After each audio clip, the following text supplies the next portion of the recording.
Yes, and sir. All right, man.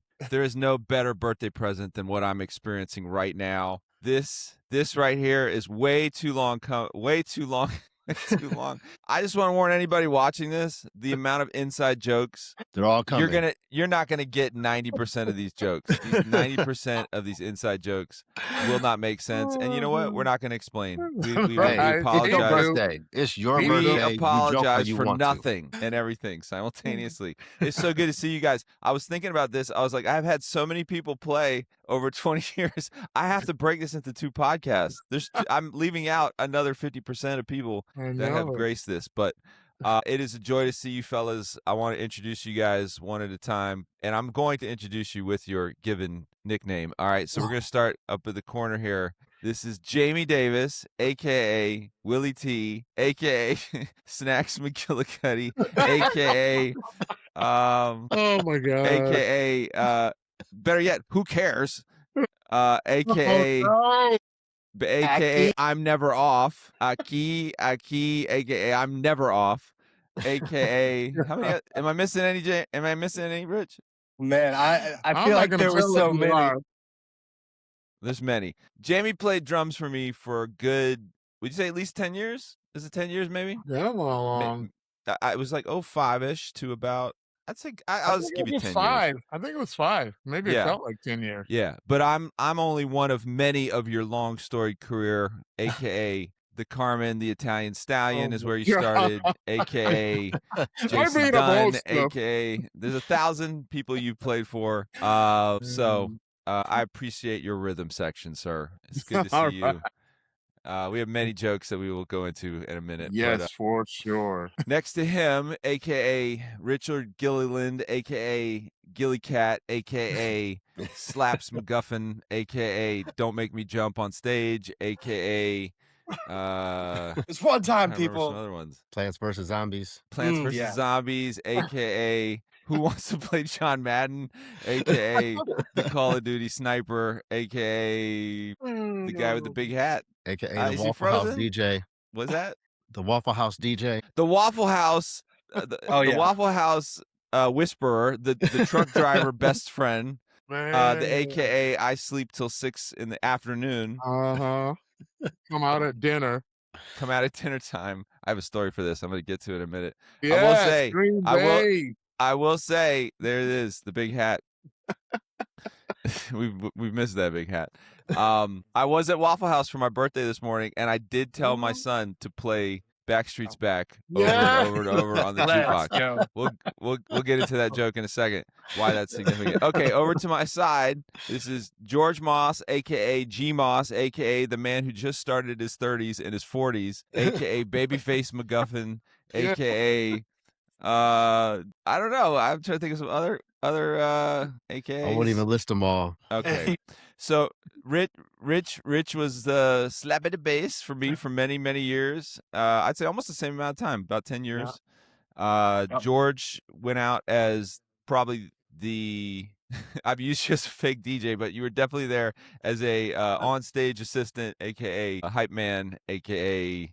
Did you say fake DJ? I've used him as a fake DJ Really? Smoking mirrors. I did. He did so well. He was offered a residency at Club LAX in Los Angeles. So there is stories galore. I don't even know where to start with you guys, but I just wanted to say I wanted just a couple things for my birthday. I wanted to go to Waffle House, which I did, and I wanted to get on with the homies. This was super last second. You guys were nice enough to jump on here. So from me to you, so much appreciation, so many thanks. Thank you for the years of just being on the road. So I everybody just go ahead. But I think it'd be cool to introduce yourself as what are you doing now? What do you guys do now? Because none of y'all are technically doing what we did back in the day. No, absolutely not. All right, Jamie, start with you. What are you up to these days? I'm way too old to be doing all that.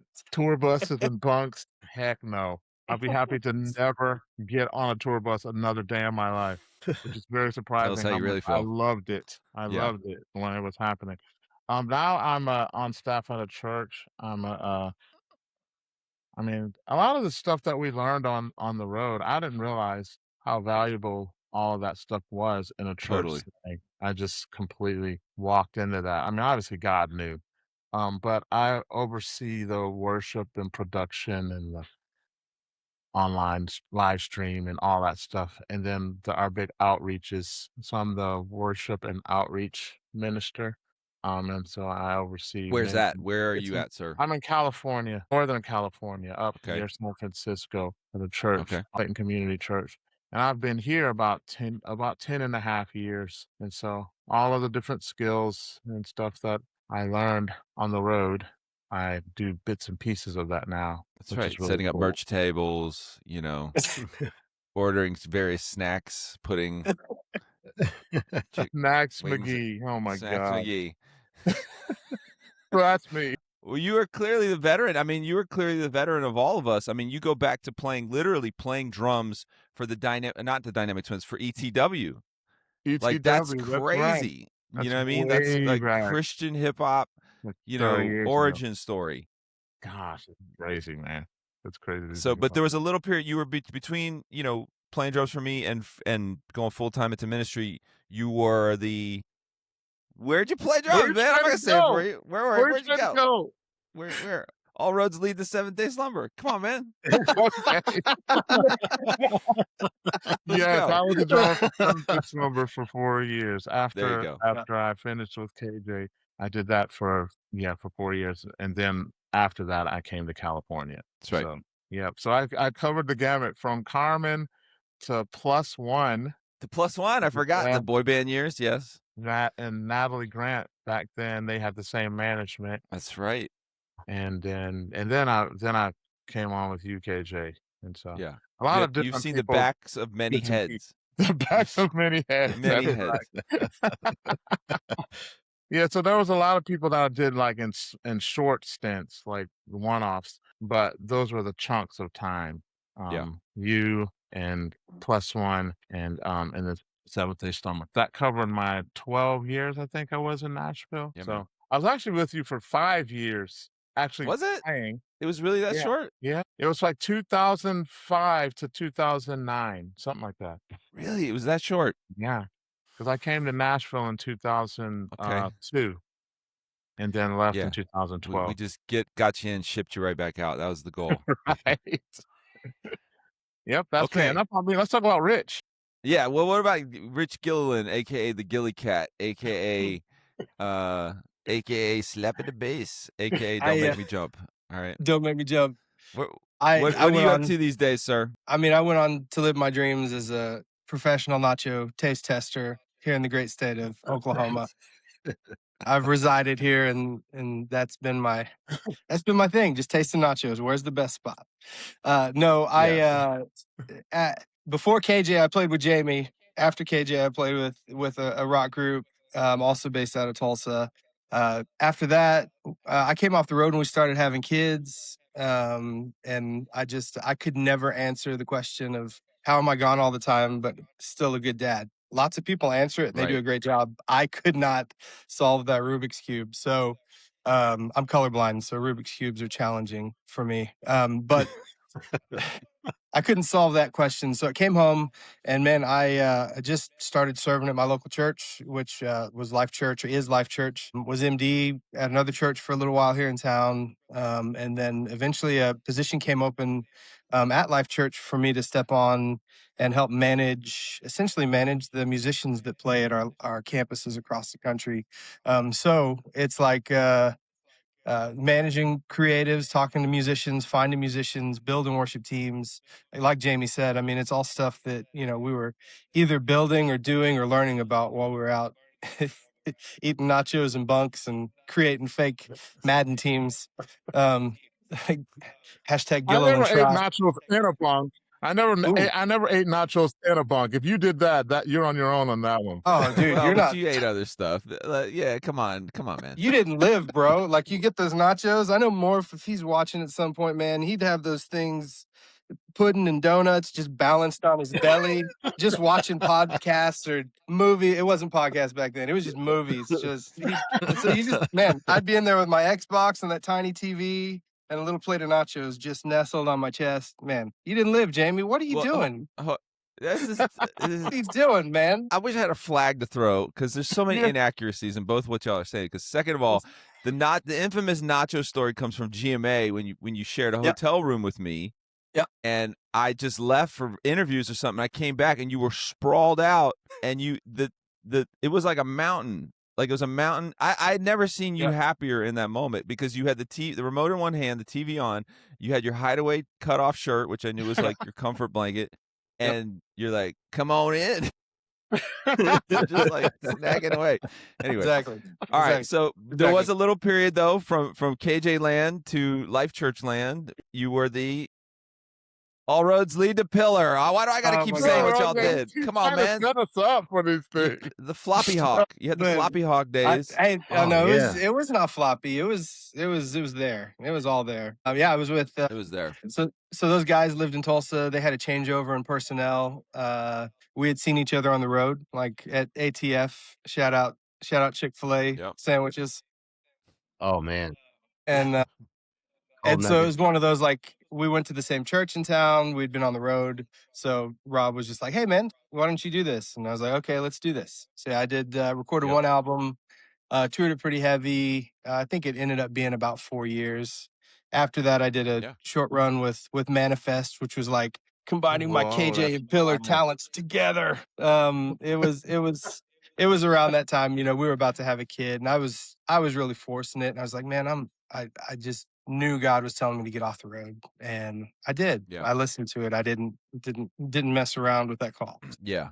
But you've done it's amazing to see how you've gone on to do what you do with Life. For those who don't know, Life Church is clearly the biggest network of churches that are, you know, I don't say simulcast or whatever, but obviously Craig Rochelle has done an incredible work of what he does, and you know, you're a big part of setting up those new campuses and or managing, you know, what the worship experience can be like. Does that sound right?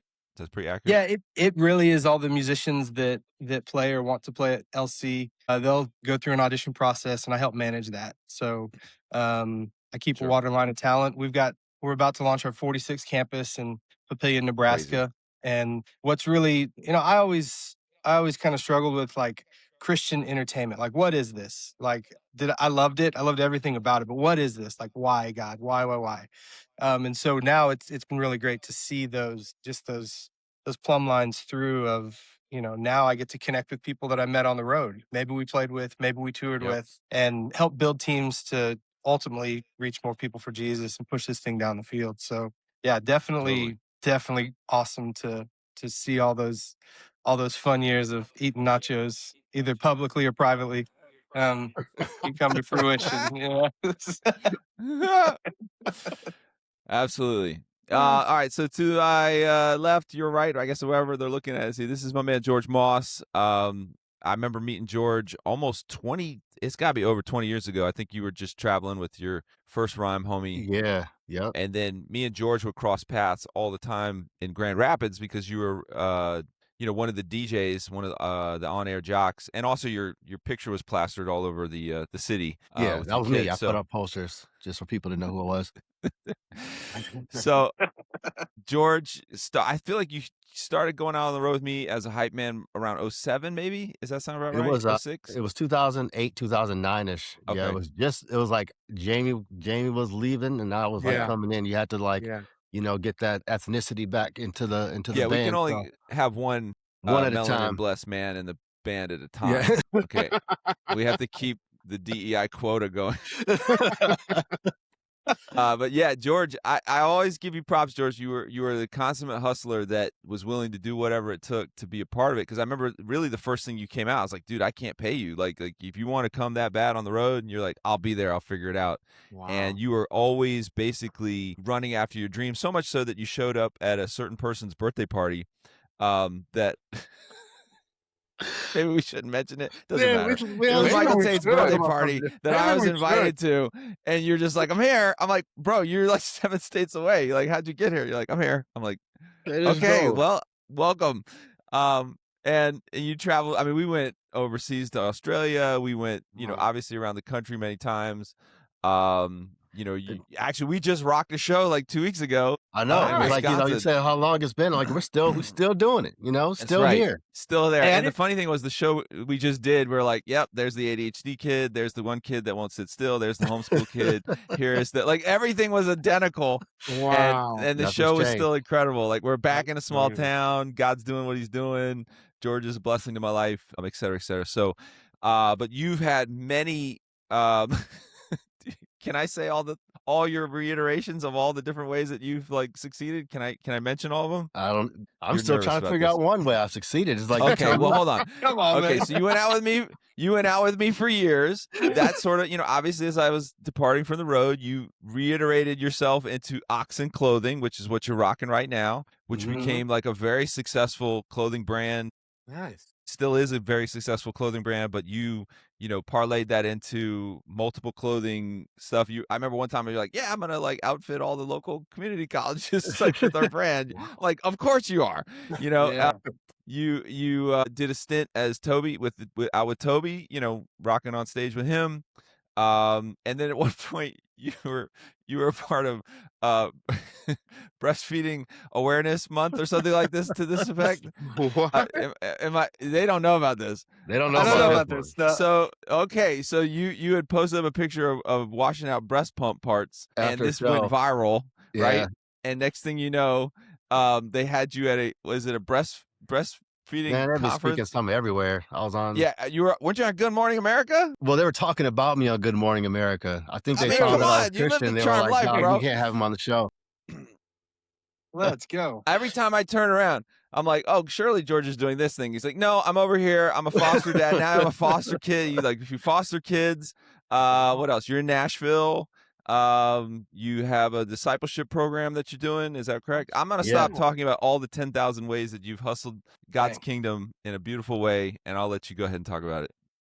Honestly, man, it's like, I've done a lot of different things, and I feel like I've just kind of gone wherever God has led me to be. And I just appreciate the fact that after, man, all these years of coming out with you, man, it's 2008, I know is the first, we met each other. 2008, I think is the first show. 2009 is that first tour was out in Creation, the festival tour. And I'm like, geez, those moments and continuing on, it's like, I think it's a testament to you and your ministry and what the longevity I've learned so much from you about what it means to have be above reproach, to have good reputation, to take care of people. And so I think anytime you call to have me to come and do something, I'm like, I'm gonna be there to do it. Like, I'm not gonna let money be the factor. I'm like, if God has put you in that place in my life, and I just want to say it's your day. I appreciate the fact that like, these things is because I've been able to do these things honestly because I parlayed off of and been able to piggyback off opportunities you kind of set me up for. Like,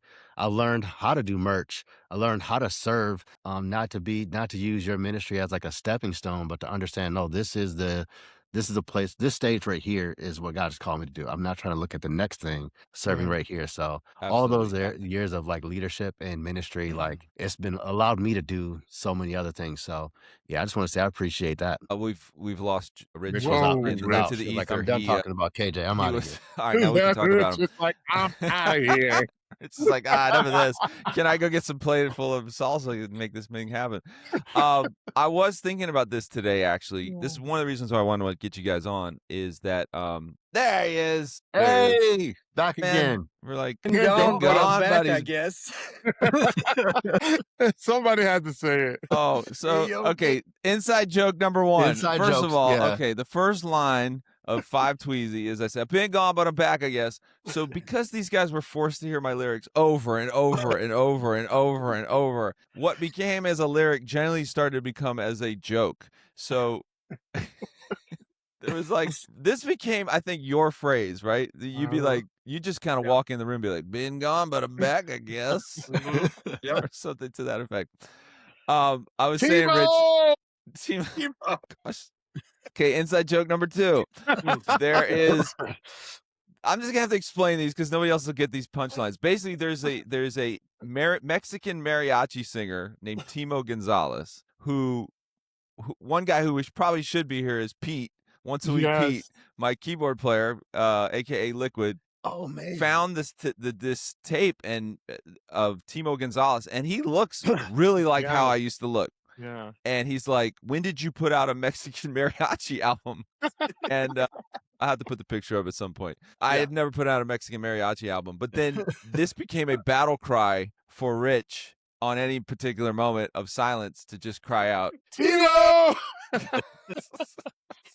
It doesn't really make sense, but it was a beautiful thing.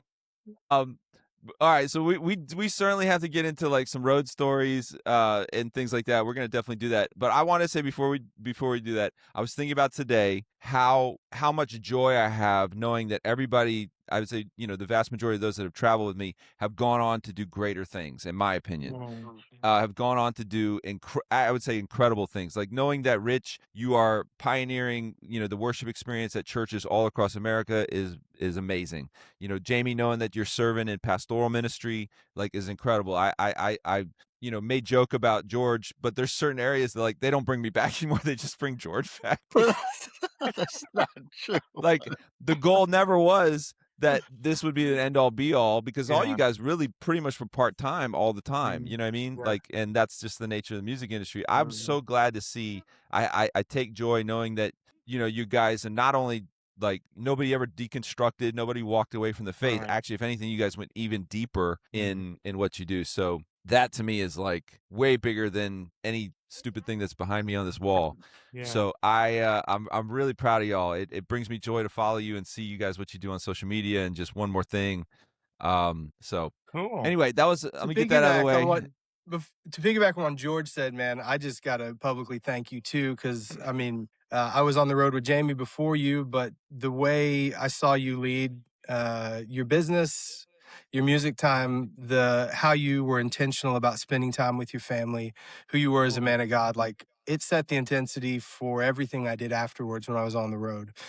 So I tell people often, like, what was your favorite group, or what would you go back and do? I was like, man, hands, I don't even have to think about it. Like, it's KJ. Like, he was who he says he was. He's who we thought we were. We let him get away. No, I loved, you were just real, man. And that was always so great to see as a younger, impressionable prankster, trying not to make dad mad on the road. Except for the time I chastised you for bringing the beach balls onto the stage. Yeah. Who put you up to this? Go get Rich.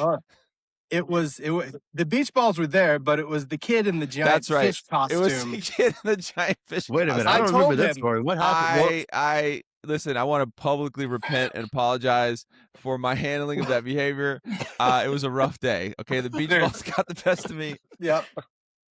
So I specifically asked this kid, KJ does his freestyle rap. Oh, 3 things from the crowd. Who's got an orange? Whatever. I told this kid, do not come on stage in this fish outfit until the freestyle. It was a Fish Fest show. That's the thing. It was like Fish Fest, right? It was like Fish was the radio station. That's what it was. Exactly. Yeah. So what does this kid do? Yeah. Right during the giant intro, he runs on stage and he's right in KJ's face, like doing this fish dance. And bro, I thought KJ was gonna tap this dude out. Like it was over.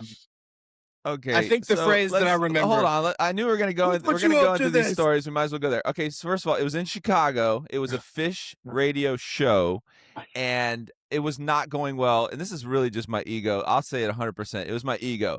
They had dumped all these beach balls into the crowd, and I was getting either pelted or hit by the balls, or like I couldn't basically just control the crowd. And this is like, again, it's an ego thing. I've done a lot of therapy since the tour life. Okay, thank you.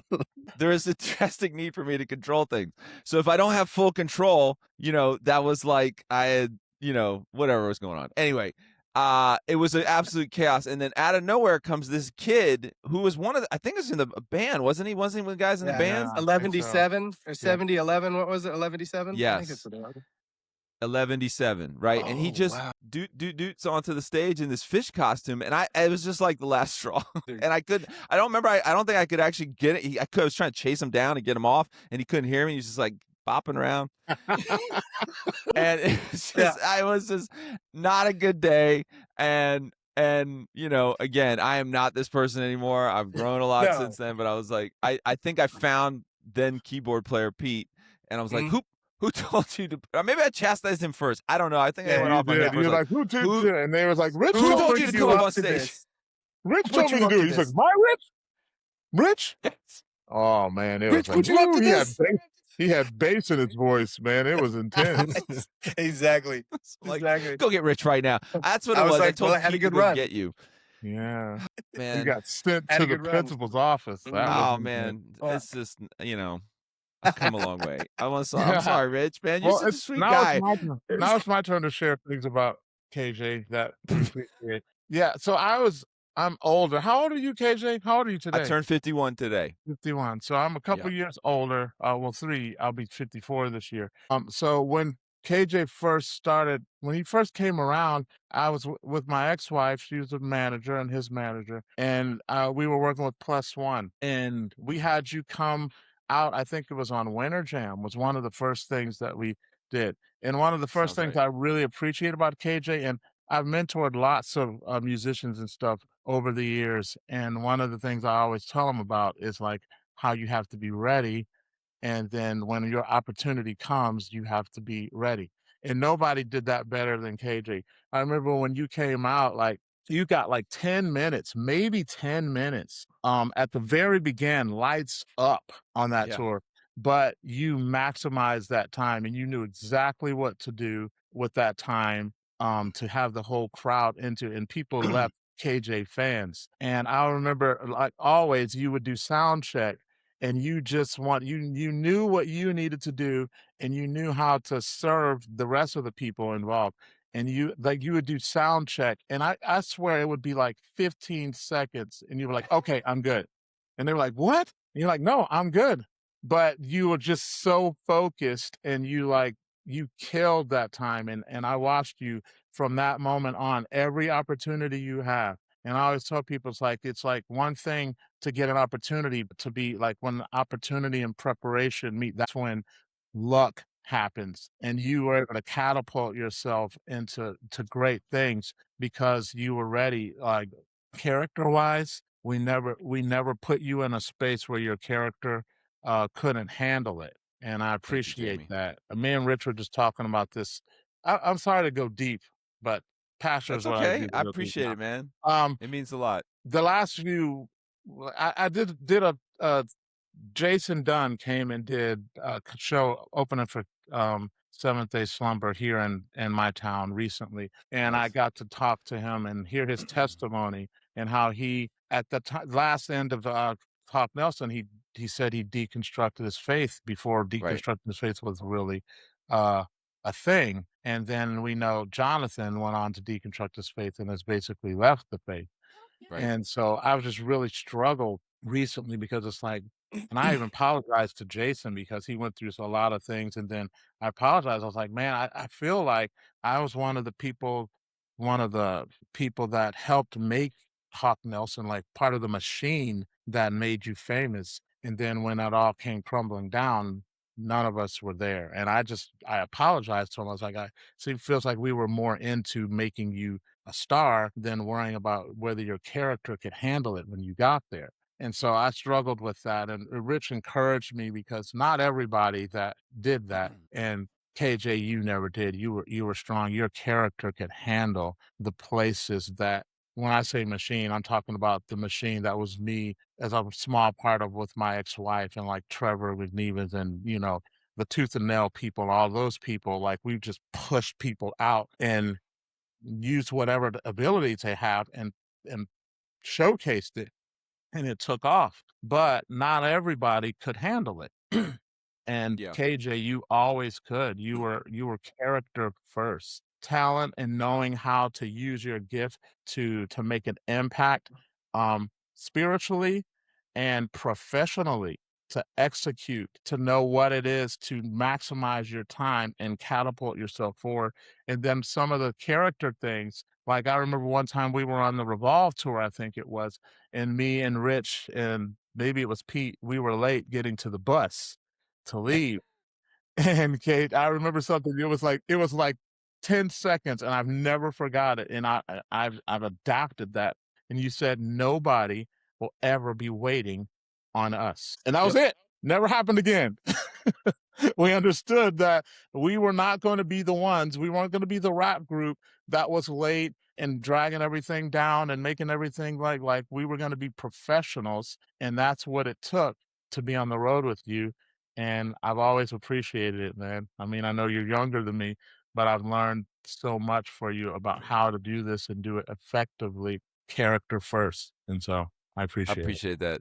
That means a ton. Um, as you're talking, I was like, yeah, I remember saying that. I was like, we will not be the group that fulfills all the stereotypes of like the unprofessional hip hop group and whatever. And Yeah. though I will say this, the the external struggle of getting you guys to a restaurant post Revolve tour, post show, was a thing of controlled chaos.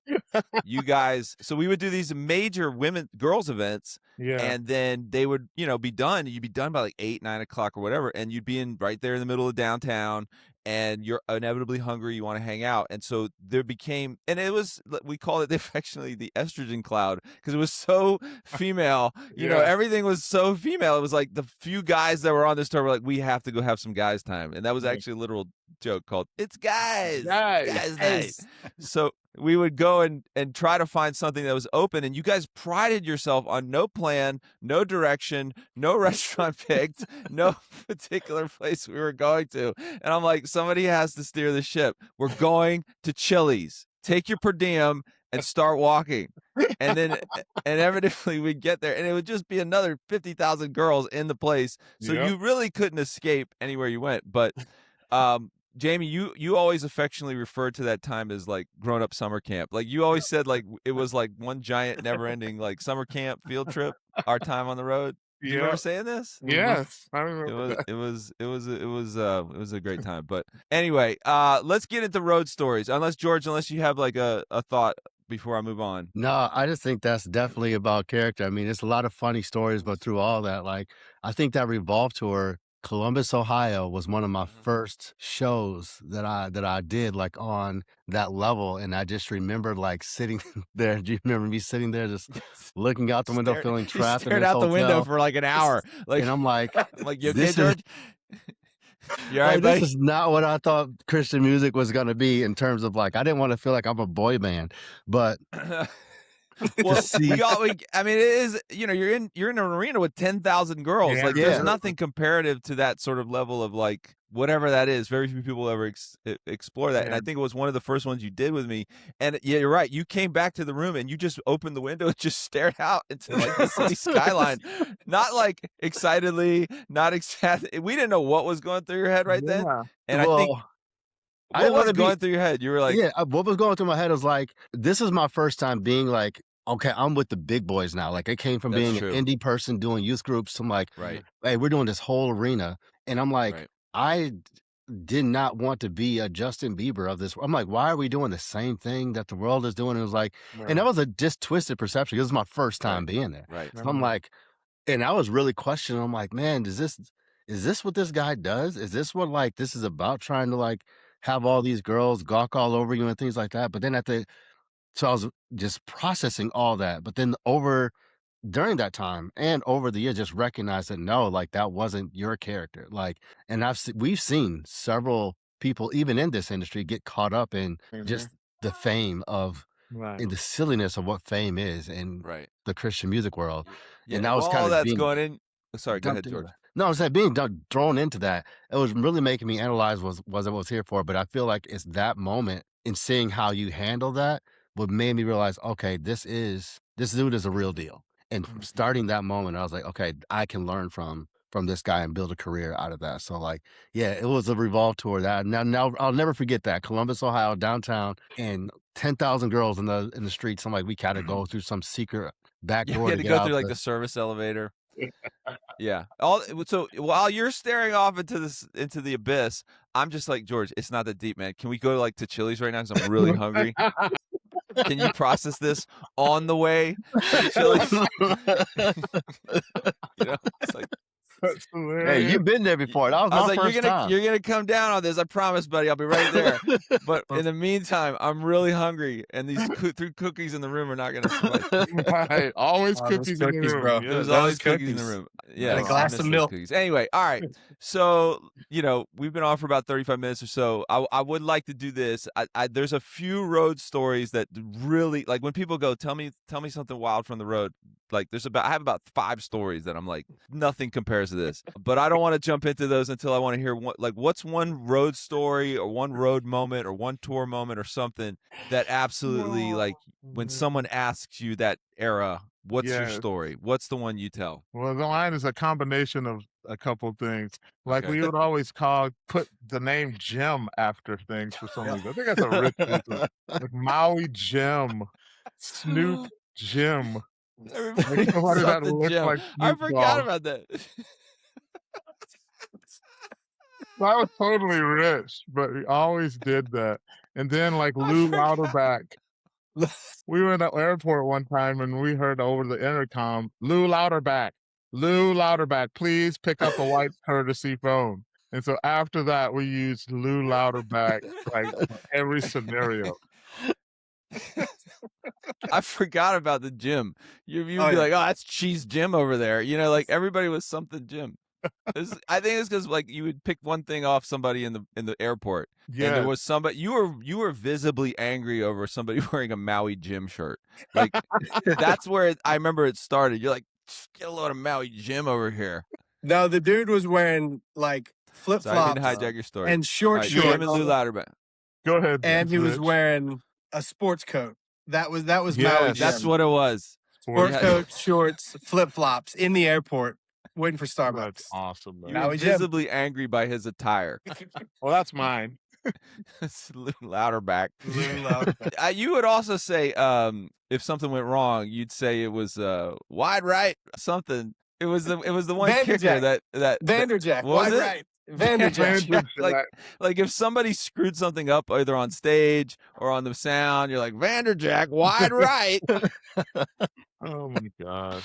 Like if Rich, God forbid, Rich missed a slap, which I don't think ever happened, but No. all right, Well, Rich. Pete was one of the. I mean, well, it's sad that he's not here to defend himself. He's not, but we're Pete, gonna double once down. a week, Pete. Once a week, Pete.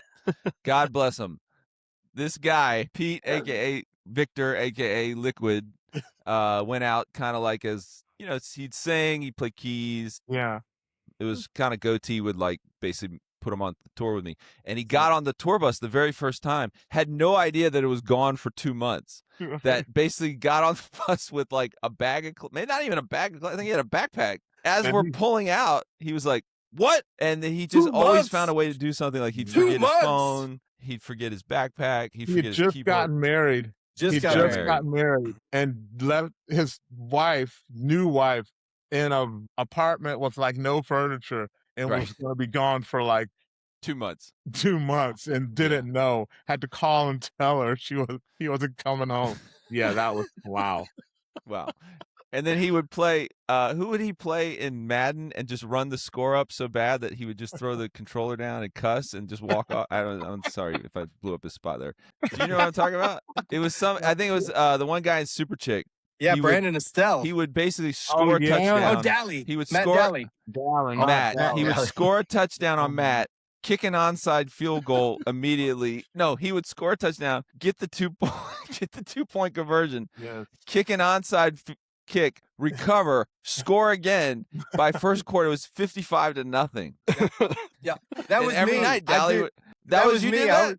Oh yeah, I was doing the Gilliland trot across the end zone. You The remember? Gilliland, the I think infamous. you- I forgot. You're right. You're right. I'm sorry. You Yeah. get so mad. Well, You both just destroyed Dally for 2 months straight. yeah, we still Oh talk my about that. gosh. We still talk I've Yeah, about stopped. Rich- So many, Rich- all of them are rolling back in my head now. Yeah, Rich, your video game skills were unparalleled. Like your ability to make grown men cry. Who was that I was in kid my from prime. Crystal? What's that girl? Crystal Myers. Crystal Myers. The guitar player. He's stuck in a Was it- corner. he went to like Brian he went out of Morocco. somewhere with us. What was his name? Do you I remember? don't know, Brian but Hitt. what? Yeah, Brian Hitt. Oh, Brian Hitt. Yeah, who played guitar for me. He played Yeah. when we did And Morocco. you couldn't see Morocco. like things He had a Remember lazy watching eye. Morocco? Remember he He was had a pouring lazy eye. water into a He glass, would, but he was like yeah. missing it, like by. He had no depth perception. He would. I was like, "Are you serious? Are you serious? Like, are you a stand-up comic? Are you for real right now? What is this?" My Pouring goodness. water on the table. Poor guy has like, one eye going one direction. You're you're chiding him for something he has no control over. Oh my gosh. Jamie was clearly the you were gonna get roasted by anyone. It was coming from Jamie, but in a way that made you feel 10 times worse. You know what I mean? Like Oh he man, dug I into feel your so soul. bad about that. I was in a dark place, guys. I'm sorry. I apologize. But your dark time was our entertainment, so we appreciate it. Because going back to the sound checks, I'll never forget this. The guy was like, "Hey, do you want the click track in your ear?" You're like, "I don't need the click track. I just need the track." He's like, "What if you go off?" And he stops everything. He goes, "I'm never off." It's truth. And the It's guy was just like, verifiable. "Okay, oh no," and he just backs off. All right, Rich, what you got? Road stories. Let's go. I mean, since we're talking about Morocco, I think maybe the hardest I've ever laughed in my life was in Morocco. Clearly, the Life Church money is going towards your Wi-Fi. Clearly. Yeah, your Wi-Fi. You're like, your face is Dang it. frozen. How's this? Am I This back? is how Am I back? you've been gone, Am I but back? you're not back, I There you guess. are. There you are. Yeah, you're back. Am I Yeah, back? yeah, Finally, yeah. I've been you're gone, frozen but I'm again. back, I guess. So the Road funniest stories. moment, Let's go. since we're on Morocco was okay. So you got to realize the country brought us over to be a part of something called Friendship Fest. So Right. we The were literal being- government. yeah, we were being watched. Like when we played, like the president or the king, whatever, was like sitting Right, side stage. And they're like, so this isn't funny, but Yeah. somebody threw a pick out in the crowd, and everybody in the crowd was like, now I want to pick. And I think it was, I mean, combined 2 nights, it was like 18,000 people came to the show. It was something crazy. Like you Yeah. just saw. Yeah. Biggest sea show of people. I ever played. Yep. Yeah. And somebody threw a rock on stage at this group. Yes. And the king, president, Yep. whatever, stood up. This crowd went silent, and he pointed this dude out. And we're getting in the Sprinter van in the back, Yeah. and like legit, this dude's getting stoned. Like not stoned like Yeah. American flogged. got your card thing, but like biblically stoned out behind the stage. It's wild. So how do Right. we come back from that? But this is just the thing that we're in. So we're walking through the souk, the outdoor market. Jamie, somebody said, if you don't want somebody in your face, just say la. And somebody came up like trying to, you want to buy this? And Jamie said la. And they go, la, la, la, and they just disappear. So that was funny. It was But a lady. It bought- was a woman. She's like, "Rah, rah." Oh man, What does Like that I mean? Just, like I just cussed out her mom. It's like it's a pretty emphatic way of saying go away, but not yeah, there it is. not in a nice voice. Yeah. But I bought this Well, they all drum. thought Jamie was Mike Tyson. Oh yeah, or Michael Jordan. Just insert They all any thought black You're celebrity Michael from America. Jordan. Any black celebrity, Jamie was that guy. I mean, it's basically it's a Middle Eastern country. It's not, even though it's in Africa, it's basically a Middle Eastern country. Right. Do you remember being called Michael Jordan? You were called. Yeah. Oh yeah. Yeah. They were like very enamored to see you. Bald guy. All right. black. So, yep. So Why I not? ended up buying. So yours I is bought this- Morocco, the Morocco stoning. dude. No. I'm getting No, to this. I know where this is going. I I know bought exactly where this story is going. I bought this drum. Okay, so I'm like so happy. I brought it back. I still have it. But Brian bought like the snake charmer flute. Okay, so we go back to our hotel room, and it's me and Brian are rooming together. I think Jamie and KJ KJ may have been in like the King Suite, whatever. Anyway, so there was this courtyard that went out to like 4 other hotels. Okay, so me and Brian, we just decided it's time right now at 1 a.m, 2 a.m, to bless and serenade this courtyard with the stylings of drums and flute. And we played this thing so loud, and it was bouncing off everywhere. People were trying to figure out what's going on. I don't remember laughing that hard in my life, just the amount of confusion that it was causing. So that was probably one of the top moments for Well, me. but I was in the courtyard when that happened. You Yeah. remember Yeah. this? Yeah. I never forget it because I'm watching. I can see all the hotels. I don't know why I was in the courtyard. Maybe I was praying. I don't know what I was doing. It's dead in sight, and I saw this in here, and every light I see go bing, bing, bing, bing, bing, bing, bing, bing, bing, and I'm like, we just watched a guy get stoned. Literally, we're not gonna make it out of this country. And I think I remember sprinting back to the room, like, guys, you have to Oh, you cut it knew. off right now. You knew exactly what it was. Yeah, I could hear it. It was not. There was no snakes being charmed. No, All right. no. Okay. All right. There's so many more, George, though. let's go. What? Do I you have know. any? Well, we'll come back. I'm sure you got more, but There's too many. There's too many to try to just name. But I mean, just the hours of being in the car listening to comedy, Mitch Hedberg jokes. Yes, jokes we and, did. Yeah. That was the cool down. A lot of Mitch Hedberg. Yeah, and some of those freestyle like things. I remember. I'll never forget one. I think it was in Chicago where somebody had their like stuffed animal that meant like the world to them, like when they were a little This is child. Cornerstone Festival. No, it wasn't. It wasn't. It I wasn't remember the Cornerstone one. it was at a it the Santa baseball Claus? stadium. It was like Okay. flame or fires. I forgot what it was, but I'll never forget Okay. it because I'm standing on stage to give you this doll to freestyle about, and you cut the doll's head off with scissors. Like I gave you scissors to rap about scissors. You set me up for success. I did not know you were like. I'm still like I'm like I'm the can't be. person that caused this to happen, and it traumatized me and that little girl or whoever that had that. And then years later, they sewed and it was sewed back together, and it was a moment that was stuck in their mind forever. I do not remember this one. I don't remember that one. I do You remember. don't? Oh, I've got I do remember pictures. I cut a guy's mohawk though at Sunshine Festival. I do remember that one. That girl is in therapy today. To this day, That she's like, "When did the crazy. pain start?" Oh, this tall man cut my doll in half. Well, the only reason I thought you were going to the Cornerstone one because they gave us a giant Santa Claus and I body slammed him on the stage. I remember the Santa Claus. The thing I remember about Cornerstone is them. That was like the dirty band festival. Oh, They yeah, Cornerstone swam in that nasty pond, Yep. and they caught catfish and cooked them backstage No. on a grill, like backstage, like right where I'm like, and we had no tour bus. Like we just had to sit in a rental car. I was like, man, Right. I want to hustle and I want to do everything I got to do to make it. But man, there's certain lines that I can't cross, and I was close on those days. I think that's why I was so angry at the Santa Claus. That's why I body slammed him. I do remember being handed like hot sauce one time at a freestyle. It was like somewhere, and proceeded to chug it. Oh yeah, and then I couldn't finish. Like I couldn't finish the freestyle because I was like my throat closed up. But anyway, all right. So any other ones, George? Besides that, I didn't realize that was. See, I don't remember that, so I'm sorry for you that you had to. Because I'm probably sure handed it back to you. Like, okay, you figured this out. My heart dropped. I'm like, what just happened? Like, why would he do that? Of all things, it's good radio, man. Yeah, I remember. I never forget in Cornerstone Festival. The first time I signed a prosthetic leg, I was given no warning. He walks up normal and he takes his leg off and puts it on the autograph table with you and I sitting there. And again, another piece of trauma that just has never left. I dream about that sometimes today. Yeah. That he's just hobbling like a pirate. Yeah. So yeah, just sign this.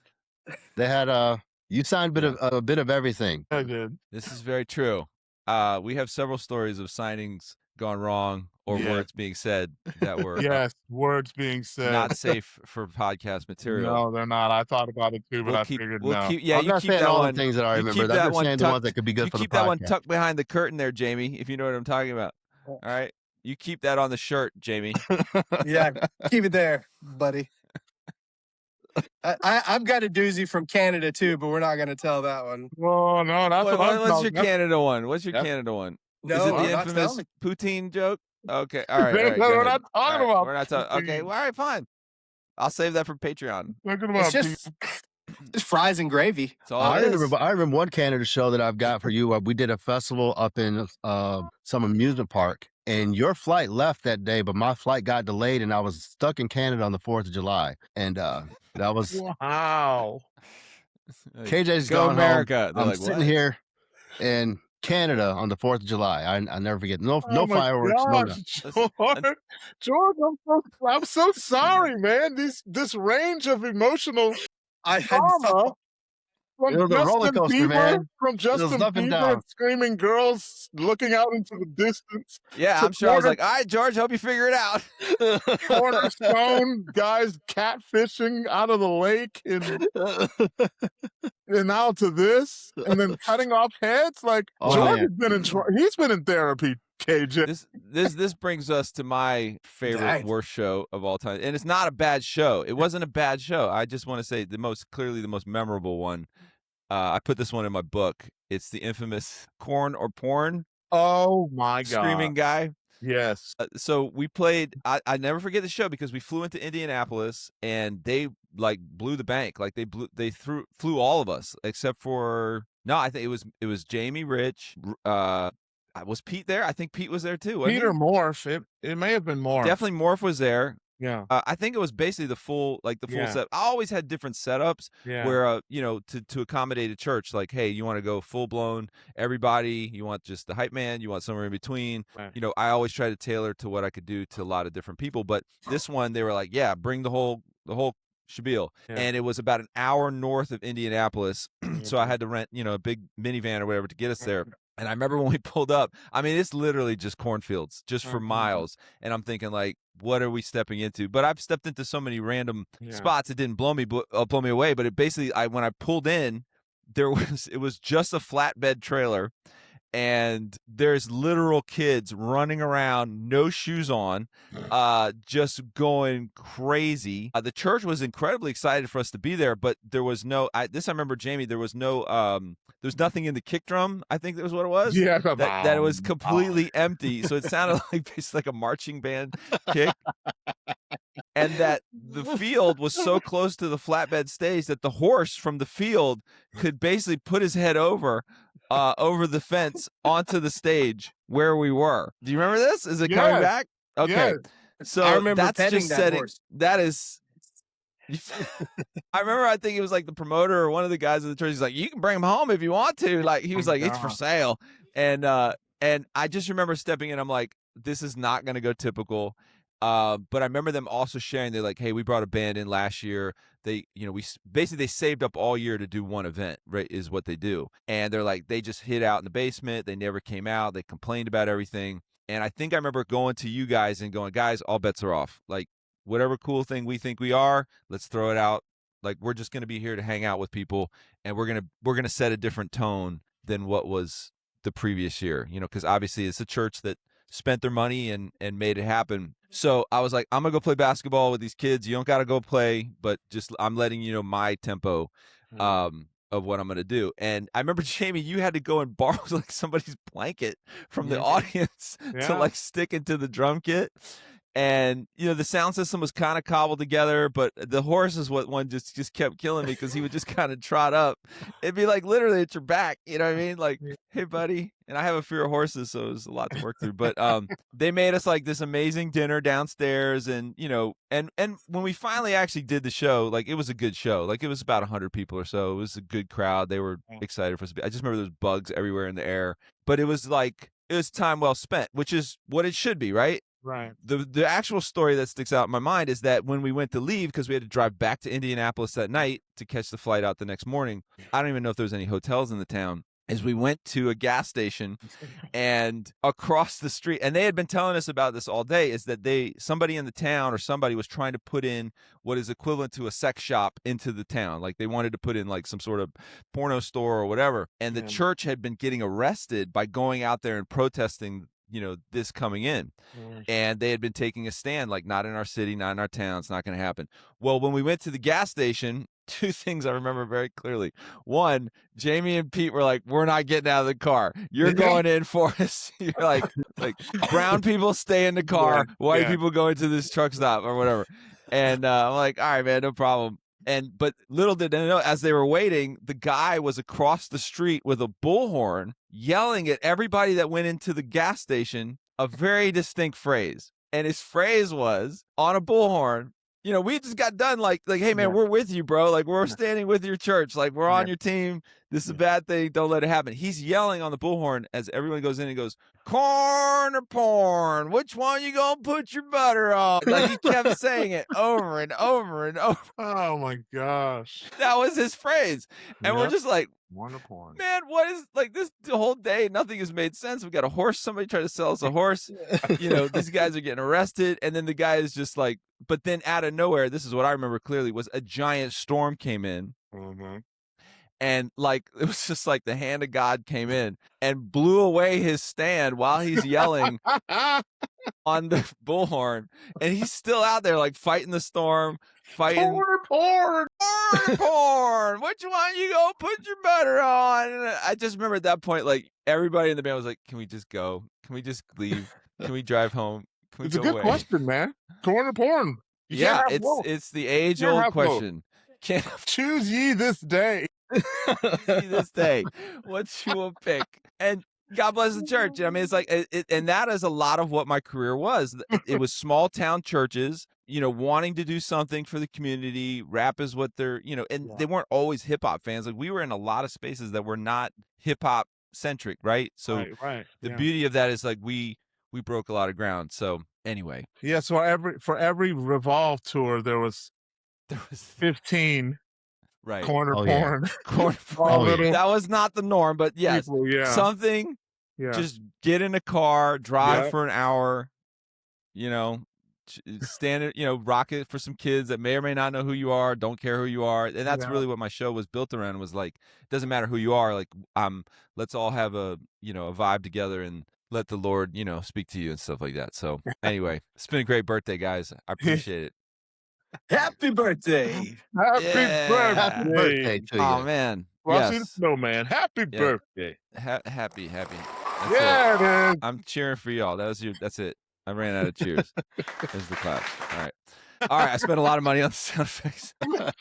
Oh, man. All right, let's end with this because it's been about an hour. I know we all have responsibilities and things to do, but give me one thing that you remember or stood out in your mind, or one thing that, like, you know, was your takeaway of your time. You know, in a lot of ways, I feel like we went to war together. That's the only way I can describe it. Like, it's like until you've like been stuck in an airport at 2 a.m. because your flight's not made it, like you have not sweated it out with somebody. You've not duked it out. Yeah. Until, you know, you've lived that type of life. It was an amazing time. Yeah. But give me one thing that stood out to you. Go ahead.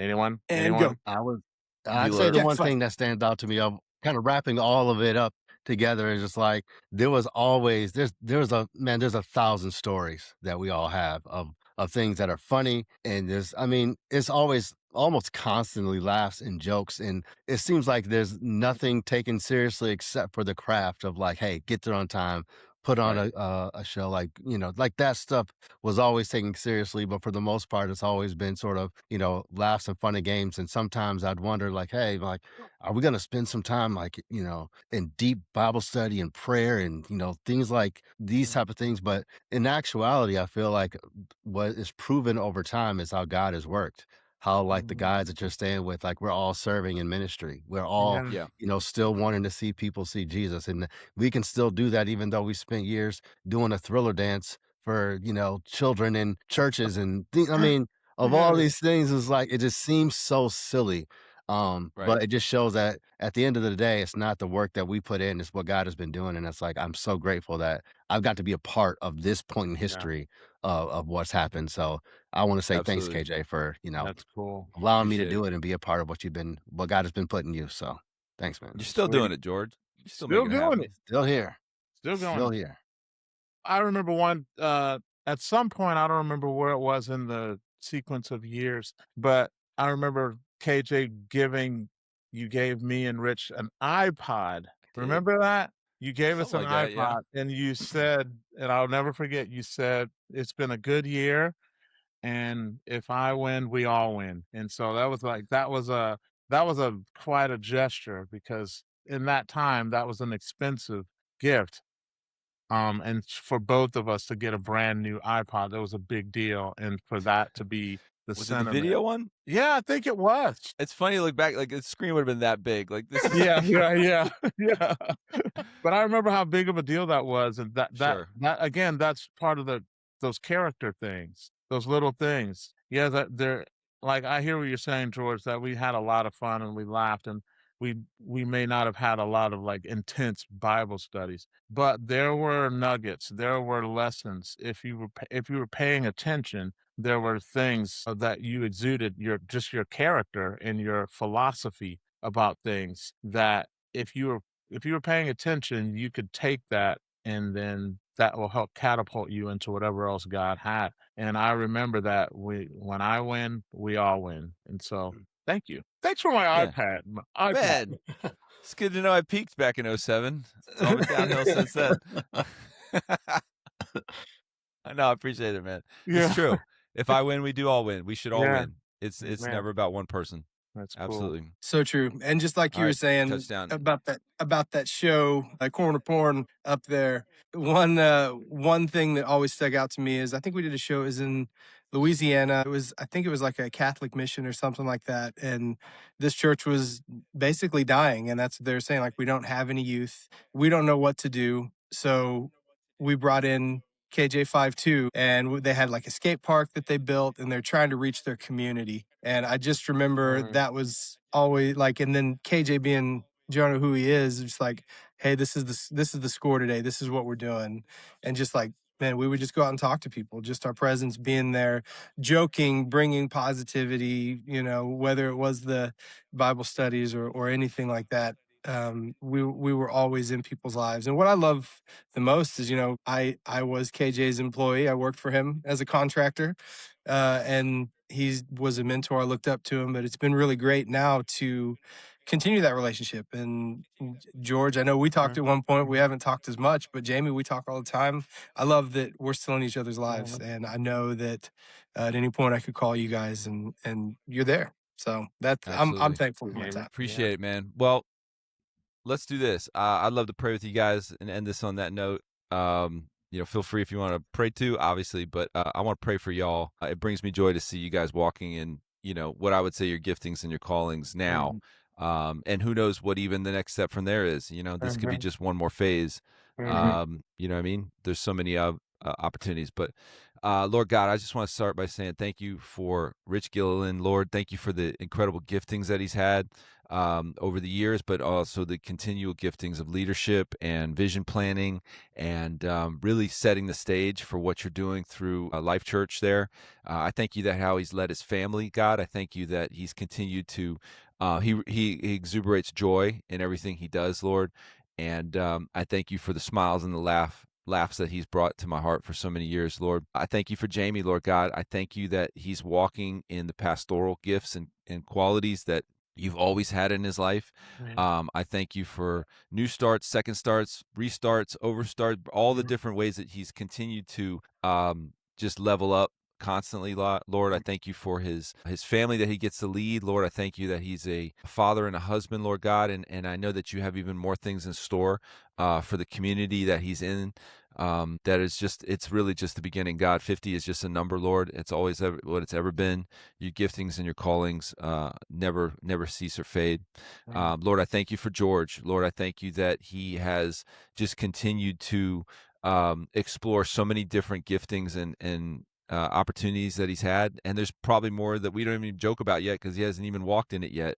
But I thank you for how he pours into literally his literal family and his extended family. I thank you that he's created space, Lord, for his home. I think of the scripture that says you put the lonely in families, and Lord, I thank you for every one of his kids that he continues to pour into. I thank you for what he's done with Oxen and the discipleship. Lord, this is just the beginning. And I am just grateful, Lord. We look back on many years with grateful hearts, Lord. In Jesus' name. Well, I thank you for KJ. I thank you for the man of God that he is and was back in the day when we were walking closely with him. Lord, I thank you for his family, and I thank you for the community that he reaches in the church that he's part of. Lord, and I thank you, Lord, that you still have more for him to do, more for him to accomplish. And I just thank you that we got to play a small part of his journey. And thank you for the friendship that has endured. And Father, I'm just grateful. I'm grateful to see how your hand has moved. None of this stuff is almost ever has gone how we planned. But to look back in hindsight to see how you've orchestrated the different events, people, relationships, highs and lows, and all these experiences, that we get to look back and just to see your hand and how you've moved in this. But I'm grateful for KJ and just the things that you're putting into his heart and the role that you've had him to play and the man that you called him to be. It's been an inspiration to so many people. And regardless of our own intentions and what we are aiming to do, at the end of the day, to look back to see what that you've done it. We're grateful to still be a part of the kingdom that you're building. Lord, I pray blessing over his family, over his ministry, and over what's to come.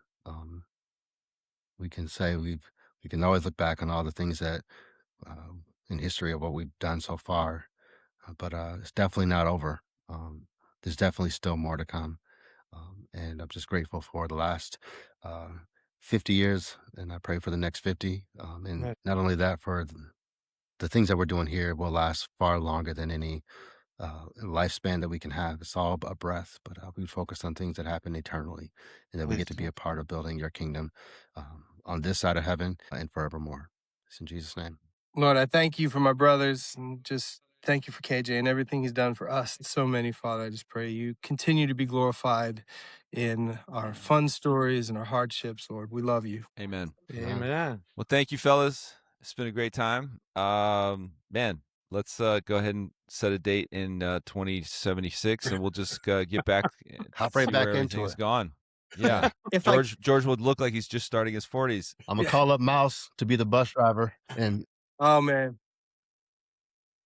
if I can, Well, KJ, I saw you did a show with George. Jamie, I may not have paid my phone bill that month or something. I didn't get a call. Did you get a call? Dang, bro. All right, that's cool. I did. I I mean, sent you an email. I was checking my history on my phone, man, to see if I got a text at 5 a.m. this morning. I got a Yeah. text at 5 a.m. this morning, but I did not get the call. Man, see, I've been on the cricket plan, and it only lets me do 10 texts a month, so I use I got the 9 of them. Obama phone still, so Yeah, that's so probably what the connection. It's charge to the heart, not to the head. I mean, I to the left my head. phone at home. friends and family. I got Bridget's phone because I left my phone at home. The goal is I Dang, only dude, do shows come with you guys by yourself. So it'll be just me and Rich. That'll be one show. Just slapping the bass and me rapping. And then I do another show. It's just Jamie on the drums. Just on the drums. And then I do that one. I'm running the basses.